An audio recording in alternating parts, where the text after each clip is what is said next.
Hello everyone, welcome to your channel Recap.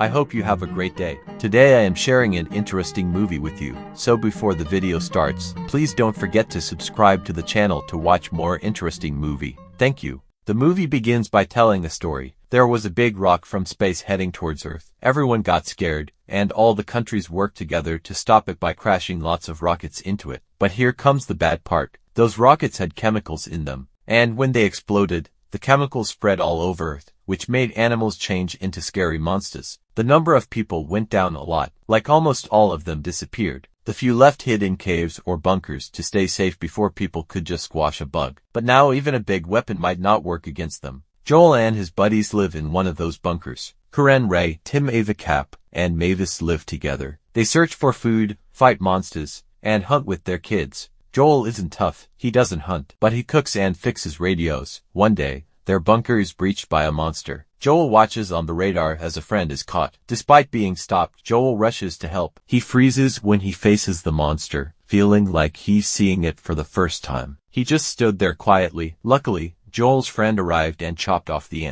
monster's head. They were safe except for Connor, who got caught by the monster. Let's go back 7 years earlier to Fairfield, California. Joel and his girlfriend, Amy, were having fun painting. Joel wasn't very good at it, so Amy gave him a book and a pencil to help him improve. Suddenly, they saw a flare, a sign of monster danger in the city, and they quickly left. Joel is skilled at painting the monsters he's faced and has written down how to defeat them one night. After many tries, he finally connected with Amy's colony on the radio. He was happy to talk to her and complained about his colony being attacked by ants. He missed Amy a lot while talking on the radio. They suddenly lost their connection. Joel had been living in a shrinking colony for a long time. He remembered when monsters attacked his city, forcing them to seek refuge. The last time Joel saw Amy, he asked about her colony, which was about 85 miles away and took at least a week to reach despite his lack of experience dealing with dangerous monsters. Joel was determined to go alone. His friends tried to dissuade him, but love made him stubborn. Once outside, Joel struggled to figure out which way was west, but pressed on with his own decision. He eventually arrived at the settlement and entered a house's backyard. Joel got a big surprise when he saw a scary frog-like creature that wanted to gobble him up, but he was quick and dodged away. Out of nowhere, a friendly dog named Boy came to his rescue just as the frog monster was about to snatch him up. Joel and the boy made a quick getaway and hid in a small bus, which turned out to be the boy's owner's spot. The owner wasn't around, but his scent lingered,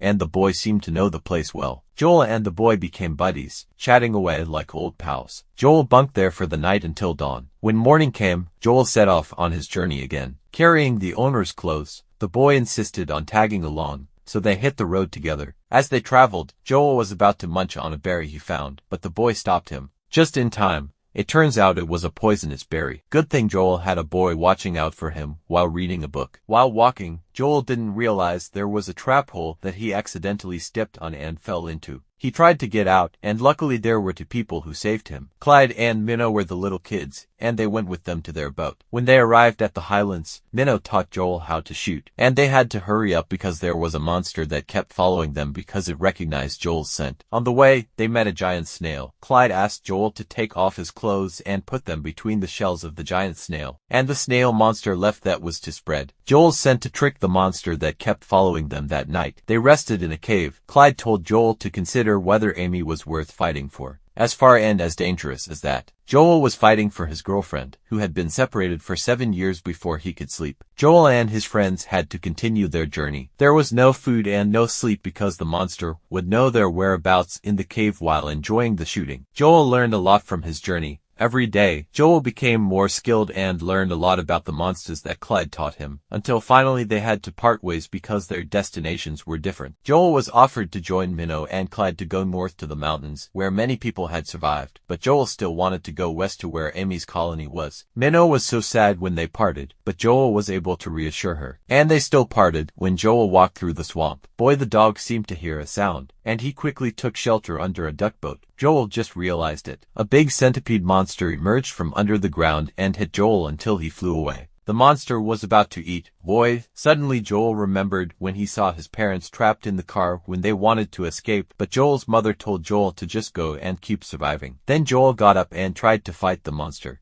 He shot it right in the head, and it died instantly, and they were safe. That night they took shelter in a house because it was raining and it had been 7 years since Joel had ever felt rain. He met a Mavis robot that was still active. This was a human-made robot with cutting-edge technology. It used artificial intelligence, and Joel didn't expect to meet a Mavis that was still active. They chatted, and Mavis gave some of its power to a radio that Joel brought to be able to communicate with Amy. They contacted Amy, who said that her colony was about to leave by boat because someone wanted to save them. In the middle of their radio conversation, they chatted, and Mavis gave some of its power to a radio that Joel brought to be able to communicate with Amy, and contacted Amy, who said that her colony was about to leave by boat because someone wanted to save them. In the middle of their radio conversation, they were cut off because Mavis ran out of battery power. For that, they looked at the scenery sitting outside with Mavis. Mavis gave some possibilities. If Joel's effort could be considered by Amy as something romantic because Joel came from far away and went through danger just to meet Amy, or it could be that Amy didn't appreciate his effort and he would end up with disappointment. But there was a lesson that could be taken from his journey, or it could also be that Joel couldn't reach his destination and ended up killed by a monster. In the last moments, as Mavis ran out of power, it tried to comfort Joel by playing a song until it finally ran out of power completely. In the morning, Joel continued his journey. He found a gobbler trap like the one he found at the beginning of his meeting with Minnow and Clyde, but with a bigger size because of his instinct. The boy ran away, followed by Joel, and they saw signs of the Queen Sand Gobbler under the ground. Joel lured it by throwing a doll to another place, and then Queen Sand Gobbler attacked it fiercely. Joel, who was shocked, ran away until he finally fell near the river and hid with the boy in a tree.